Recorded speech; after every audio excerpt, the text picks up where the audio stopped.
Breaking news చూస్తున్నాం. Cine hero Raj Tarun లావణ్యల వ్యవహారం రోజు రోజుకు ముదురుతోంది. రోజుకు కొత్త మలుపు తిరుగుతోంది ఈ వ్యవహారం. ఎవరి వాదనలు వారు వినిపిస్తున్నారు. అయితే ఇక ఈ కేసుపై పోలీసులు పూర్తి స్థాయిలో దృష్టిని సారించారు. తాజాగా లావణ్య కొన్ని ఆధారాలను పోలీసులకు ఇచ్చారు. ఈ ఆధారాలపై విచారించేందుకు పోలీసులు ఇప్పుడు సిద్ధమయ్యారు. రాజ్ తరుణ్ పై లావణ్య తీవ్ర ఆరోపణలు చేస్తోంది. రాజ్ తరుణ్ తనను వాడుకున్నాడని, అబార్షన్ చేయించాడని లావణ్య ఆరోపిస్తోంది. దీనికి అనేక ఉదాహరణలు ఉన్నాయని, వాటికి సంబంధించిన కాల్ రికార్డ్స్, స్క్రీన్ షాట్స్, కొన్ని వీడియోస్ను సైతం హాస్పిటల్ డాక్యుమెంట్స్ ని పోలీసులకు సమర్పించింది లావణ్య.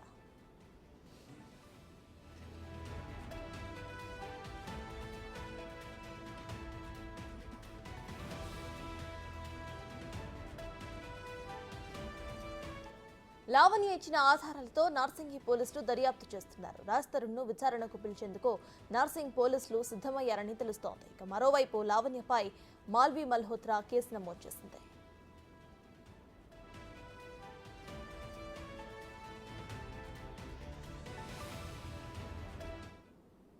ఇక కేసుకు సంబంధించిన అప్డేట్స్ మా ప్రతినిధి రాణా అందిస్తారు. రాణా, చెప్పండి. ఇటు రాజ్ తరుణ్ లావణ్య కేసు అయితే కీలక మలుపులు తిరుగుతున్నట్టు తెలుస్తోంది. కొన్ని ఆధారాలను అటు లావణ్య ఇచ్చినట్టు తెలుస్తోంది. పోలీసులకి ప్రెసెంట్ అప్డేట్స్ ఏంటి?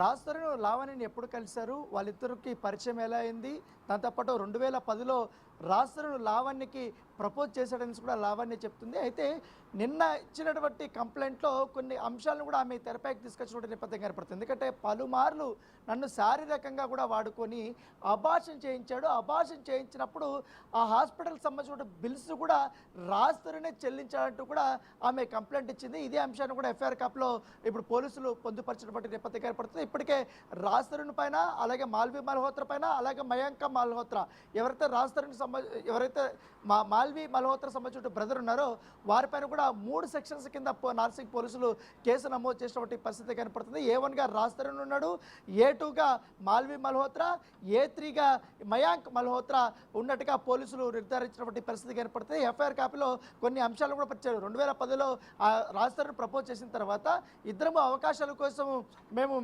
ప్రయత్నాలు చేస్తున్నప్పుడు నాకు యూట్యూబ్లో కానీ అలాగే ఇతర వెబ్ సిరీస్లో అవకాశం వచ్చింది. రాజ్ తరుణ్ కూడా వెబ్ అవకాశాలు వచ్చినాయి. తర్వాత మేమిద్దరం ఒకరు ఇష్టపడ్డాం, తర్వాత లవ్లో పడ్డాం. అప్పటి నుంచి కూడా మేము కలిసి ఉన్నాము.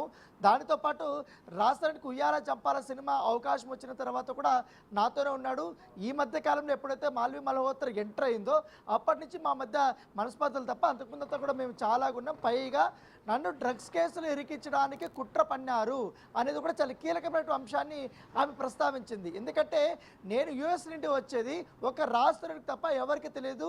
నేను ముంబైలో దిగిన తర్వాత డైరెక్ట్గా హైదరాబాద్ ఎయిర్పోర్ట్కి వచ్చాను. అక్కడి నుంచి డైరెక్ట్గా నేను ఇంటికి వెళ్తున్న సమయంలో పోలీసులకి ఇన్ఫర్మేషన్ ఇచ్చి అక్కడ నానా హంగామా చేసి నేను డ్రగ్స్ నా దగ్గర లేకపోయినా కూడా ఉన్నట్టు క్రియేట్ చేసి నన్ను అరెస్ట్ చేయించారంటూ కూడా ఆమె కొన్ని అంశాలు కూడా చేశారు. దీని వెనకాల మాల్వి మల్హోత్రా అలాగే రాజ్ తరుణ్ ఉన్నారు. వాళ్ళ వేధింపులే నేను తట్టుకోలేకపోయాను, అందుకే నేను ఇంతగానం నేను ఫైట్ చేస్తున్నాను కూడా చెప్తున్నారు. ఎందుకంటే రాజ్ తరుణ్ తనను పెళ్లి చేసుకుని ఇద్దరం ఒకటే ఇంట్లో ఉన్నప్పటికీ కానీ ఇదే విషయం వాళ్ళ పేరెంట్స్కి మా పేరెంట్స్కి తెలిసినప్పటికీ అనేక టూర్లు కూడా నన్ను తీసుకెళ్ళాడు. నా మెడలో కూడా నల్లపూసల దండ కూడా ఉన్నింది, కావాలంటే మీరు చూసుకోండి అప్పట్లో అంటూ కూడా కొన్ని ఫోటోగ్రాఫ్స్ని లాయర్ సమక్షంలో ఆమె చూపించినటువంటి పరిస్థితి ఏర్పడుతుంది. అయితే ఇట 2 రోజులకు ముందు రిలీజ్ అయినటువంటి ఒక ఆడియో గురించి ఆమె స్పందించింది. ఆ ఆడియో విషయంలో దాదాపు 4-5 మంది ఫ్రెండ్స్ ఉన్నప్పుడు, ఆ 4-5 మంది ఫ్రెండ్స్ ఉన్నప్పుడు నన్ను వల్గర్గా మాట్లాడటము, వల్గర్గా పాట పాడటము, వల్గర్గా చిత్రీకరించే పనులు చేయడంతో నేను అప్పటి వరకు కూడా కామ్కొన్నాను. తర్వాత అందరము కలిసి మద్యం సేవించిన తర్వాత తను రెచ్చగొట్టిన తర్వాత నేను ఒకటే వార్నింగ్ ఇచ్చినప్పుడు, నువ్వు నేను రిలేషన్షిప్లో ఉన్నాం కాబట్టి నువ్వు నేను ఒంటరిగా ఉన్నప్పుడు ఎన్ని మాటలైనా అనుకోవచ్చు, ఎన్ని తిట్లైనా తిట్టుకోవచ్చు. కాకపోతే నలుగురు ఉన్నప్పుడు నన్ను కావాలని నువ్వు క్యారెక్టరైజేషన్ చేసావు, కావాలని వాళ్ళ ముందు నన్ను కించపరిచే, కావాలని నన్ను అసభ్యకరంగా నన్ను తిట్టావు, దాంతోపాటు బీర్ బాటిల్తో నన్ను దాడి చేసావు అనేది కూడా ఆమె అలిగేషన్ చేసినటువంటి పరిస్థితి కనపడుతుంది. అప్పుడు ఆ కోపంలో నేను తిట్టినప్పుడు నువ్వు కూడా చాలా తెలివిగా దాన్ని రికార్డ్ చేసి కొన్ని ఎడిట్ చేసి నీ వర్షన్ మాత్రమే ఎడిట్ చేసి ఒక యూట్యూబ్ ఛానల్కి అందించడం పట్ల ఆమె ఆగ్రహం వ్యక్తం చేసింది. దానిపైన కూడా ఇప్పుడు డిఫమేషన్ కేసు వేయడానికి సిద్ధమైనట్టుగా మనకు సమాచారం అందుతుంది. సో ఏదేమైనా కానీ అనేక కీలకమైనటువంటి మలుపులు తిరుగుతుంది. ఇప్పటికే రాజధాని పైన 3 సెక్షన్స్ కింద నమోదైంది కాబట్టి అతన్ని ఇవాళ కానీ రేపు కానీ నాసిక్ పోలీసులు విచారణకు పిలిపించే అవకాశం ఉంది. మరోవైపు రాజధాని మాత్రం గత 3 రోజుల నుంచి కూడా ఎవరితోనూ టచ్లో లేడు. అతను లీగల్ టీంతో కూడా మాట్లాడుతున్నట్టుగా మనకు సమాచారం ఉంది. అయితే లావణ్య మాత్రం ఇప్పటికే రాజధాని పారిపోయి ఉంటాడు. మాల్వి మల్హోత్రా ఇద్దరు ఫారెన్కి పారిపోవాలని కూడా వాళ్ళిద్దరూ ప్రయత్నించారంటూ కూడా కొన్ని అంశాలు ప్రస్తావించింది. అయితే ఆమె నార్సింగ్ పోలీసులకి సబ్మిట్ చేసినటువంటి ఎవిడెన్స్లో తను అబార్షన్కు గురైనటువంటి హాస్పిటల్ సంబంధించిన బిల్సు, ఆ యొక్క ట్రీట్మెంట్ చేసినటువంటి సంబంధించినటువంటి మొత్తం ఇన్ఫర్మేషన్ ఫైలు, దానితో పాటు అతను తనతో మాట్లాడినటువంటి కాల్ రికార్డింగ్స్, కొన్ని ఫోటోగ్రాఫ్స్, కొన్ని వీడియోలు అన్నీ కూడా ఇప్పటికే సమర్పించినట్టుగా మనకు తెలుస్తుంది. వాటిని అన్నీ కూడా వారు పరిశీలిస్తున్నారు. పరిశీలించిన తర్వాత అతనిపై చర్యలు తీసుకోవడానికి రంగం సిద్ధమవుతుంది. మరోవైపు మాల్వి మల్హోత్రా వచ్చి లావణ్య పైన ఫిల్మ్నగర్ పోలీస్ స్టేషన్లో ఫిర్యాదు చేసింది. ఇటు లావణ్య పైన కూడా కేసు నమోదైనటువంటి నేపథ్యం అయితే ఏర్పడుతుంది. ఇటు ఫిల్మ్నగర్ పోలీసులు కూడా లావణ్యని విచారణకు పిలిపించే అవకాశం ఉంది. ఒకవేళ ఫిల్మ్నగర్ పోలీసులు విచారణకు పిలిస్తే తాను వెళ్ళడానికి రెడీగా ఉన్నారంటూ కూడా నిన్న చెప్పినటువంటి పరిస్థితి ఏర్పడుతుంది. అయితే నిన్న మాల్వి మల్హోత్రా కానీ తన లాయరు దిలీప్ శంకర ఏదైతే కొన్ని ఫోటోగ్రాఫ్స్, బీరు బాటిల్తో కొట్టినటువంటి ఫోటోగ్రాఫ్స్ కానీ, తర్వాత రాజ్ తరుణ్తో ఇటు మాల్వి మల్హోత్రా ఉన్నటువంటి కలిసి ఉన్నటువంటి కొన్ని ఫోటోలు కానీ, అలాగే మాల్వి మల్హోత్రా ముంబైలో తన ఇంట్లో ఉన్నప్పుడు రాజ్ తరుణ్ ఇక్కడి నుంచి కూడా జొమాటోలో కానీ స్విగ్గీలో కానీ తనకి ఫుడ్ ఆర్డర్ ఇచ్చినటువంటి వ్యవహారాలకు సంబంధించిన డీటెయిల్స్ కూడా వాళ్ళు చెప్పారు. వాళ్ళకి ఎటువంటి రిలేషన్షిప్ లేకపోతే ఇటు చెన్నై ఎందుకు వెళ్తారు, చెన్నైలో ఒకటే హోటల్లో కింగ్ సైజ్ బెడ్ ఎందుకు తీసుకుంటాడు, ఒకే హోటల్ ఎందుకు తీసుకుంటారు, ఎప్పుడు చెక్ ఇన్ అయ్యారు, ఎప్పుడు చెక్అవుట్ అయ్యారు అనేది అంశాలన్నీ కూడా పోలీసులకు ఇచ్చినటువంటి నేపథ్యం పడుతుంది. ఎప్పుడైతే మాల్వి మల్హోత్రా ఎంటర్ అయిందో ఈ కేసులోకి అప్పటి నుంచి కూడా నాకు వేధింపులు ఎక్కువ గురయ్యాయి, చాలా అంటే చాలా నరకం అనుభవించాను, వీళ్ళ టార్చర్ నేను భరించలేకపోయాను, కానీ బయట మాత్రం వారు మాత్రం రాస్తారని ఎటువంటి తప్పు చేయలేదు, నన్నే డీగ్రేడ్ చేస్తూ నేను మద్యానికి బానిసయ్యానని, డ్రగ్స్కి బానిసయ్యానని, లేకపోతే ఇతర వ్యక్తులతో సంబంధాలు పెట్టుకున్నానని ఇలా క్రియేట్ చేస్తున్నాడు. వాటికి సంబంధించినటువంటి ఏ ఎవిడెన్స్ ఉన్నా కూడా పోలీస్ స్టేషన్లో సమర్పిస్తే నేను వాటికి ఖచ్చితంగా కూడా నేను కట్టుబడున్నాను, నేను సారీ చెప్పడానికైనా నేను రెడీగా ఉన్నాను అనేసి కూడా లావణ్య చెప్తున్నటువంటి పరిస్థితి ఏర్పడుతుంది. మరోవైపు రాజ్ తరుణ్ మాత్రం ఖచ్చితంగా తను ఎవరైతే లావణ్య ఉందో దాదాపు 5-6 సంవత్సరాల నుంచి కూడా నేను విడిపోయినప్పటికీ కూడా తాను బలవంతం నా పైన చేస్తుంది, అనేక రకాలుగా కూడా నన్ను బ్లాక్మెయిల్ చేస్తుంది, కావాలని నన్ను నిందిస్తుంది. మా ఫ్రెండ్స్ కానీ ఇట్లా ఎవరైతే డైరెక్టర్స్ కానీ నిర్మాతలకు కానీ వీళ్ళకందరికీ కూడా ఫోన్లు చేసి ఆమె చాలా నా గురించి నెగిటివ్గా స్ప్రెడ్ చేస్తుందంటూ కూడా తను చెప్తాను. నాకు ఎవరితో కూడా ఎటువంటి సంబంధాలు లేవు, ఎవరితో కూడా నాకు ఎఫ్ఐఆర్ లేదంటూ కూడా ఆమె చెప్పినటువంటి పరిస్థితి అయితే కనపడుతుంది.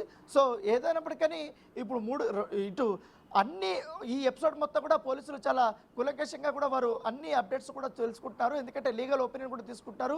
ఇప్పటికే కేసులు నమోదయ్యాయి కాబట్టి అవి కూడా ఖచ్చితంగా ఒక్కొక్క సెక్షన్ కింద చూసుకుంటే ఈ 506 కానీ 493 కానీ కంపల్సరీ కూడా బలమైనటువంటి సెక్షన్సే. సో వీటికంతటి కూడా 7 సంవత్సరాల పాటు కూడా జైలు శిక్ష పడే ఇదే ఉంది కాబట్టి ఇప్పుడు అతను కంపల్సరీ కూడా ఎట్టి పరిస్థితుల్లోనే కటకటాల పాలు చేస్తారు. ఇప్పటికే లావణ్య ఒకటే చెప్తుంది, ఎప్పుడైతే నేను ఎవిడెన్స్లు బయట పెడుతున్నప్పుడు గతంలో కూడా నాకు 15 కోట్ల రూపాయలు సంబంధించినటువంటి సెటిల్మెంట్ చేస్తానని కూడా ముందుకు వచ్చాడు, ఆస్తులు ఇస్తానని చెప్పాడు. కానీ వాటికి ఎప్పుడు నేను ఆశపడలేదు, నేను డబ్బుల కోసము ఆశపడింటే నేను ఖచ్చితంగా అవి తీసుకొని సైడ్ వెళ్ళిపోయేటోని. కాకపోతే ఇక్కడ తను నా భర్త, తను నన్ను పెళ్లి చేసుకున్నాడు, మేము 11 సంవత్సరాల పాటు సంసారం చేశాం. ఎప్పుడైతే కావాలని మల్హోత్రా వచ్చిందో అప్పటి నుంచి మాకు ఇద్దరికి మనస్పర్ధలు వచ్చాయి, కానీ ఎక్కడ మేము విడిపోలేదు. నేను 45 రోజుల పాటు జైలుకి వెళ్ళినప్పుడు కూడా అంతకుముందు కూడా తను నాతోనే ఉన్నాడు, జైలుకి వెళ్ళినప్పటి నుంచి కూడా నాతో మాట్లాడుతూ తనే వెళ్ళిపోయాడు అనేసి కూడా తను చెప్తున్నాడు. దాంతోపాటు తను ఫ్లాట్లో ఉన్నటువంటి 15 కుక్కల దాకా 10 కుక్కల దాకా ఉన్నాయి. ఆ డాగ్స్కి అంతగా ఫీడింగ్ ఇవ్వాల్సింది కూడా నేనే. తను ఆ డాగ్స్ ఫీడ్ ఇవ్వడానికి కేవలం 10,000-15,000 రూపాయలు మాత్రమే అప్పుడప్పుడు ఇచ్చేటోడు. అది కూడా వాటి ఖర్చు నెలకు 2 లక్షల రూపాయల వరకు అవుతుంది. మెయింటెనెన్స్ అన్నీ కలుపుకొని చాలా ఇబ్బందులు పడాల్సింది. ఇప్పటి వరకు ఉదయం వరకు కూడా వాటికి నేను ఫీడింగ్ కూడా నేనే ఇవ్వాల్సి వచ్చినటువంటి పరిస్థితి కాబట్టి వాటి ఫుడ్ అంతా కూడా నేనే అరేంజ్ చేయాల్సి వచ్చినటువంటి పరిస్థితి కాబట్టి సో ఇన్ని కష్ట నష్టాలు ఎదుర్కొన్నా కూడా తను మాత్రం ఎంజాయ్ చేస్తున్నాడు, ఇతరులతో సంబంధాలు పెట్టుకుంటున్నాడంటూ కూడా తను ఆరోపణలు చేస్తుంది. కాబట్టి ఈ అంశాలంతా ఇప్పుడు పోలీసులు దర్యాప్తు చేస్తున్నారు. ఖచ్చితంగా రాజ్ తరుణ్ని ఇవాళ కానీ రేపు కానీ నోటీసులు ఇచ్చి విచారణకు పిలిపించే అవకాశాలు ఉన్నాయి. సత్తాజ్. Right, thank you Rana.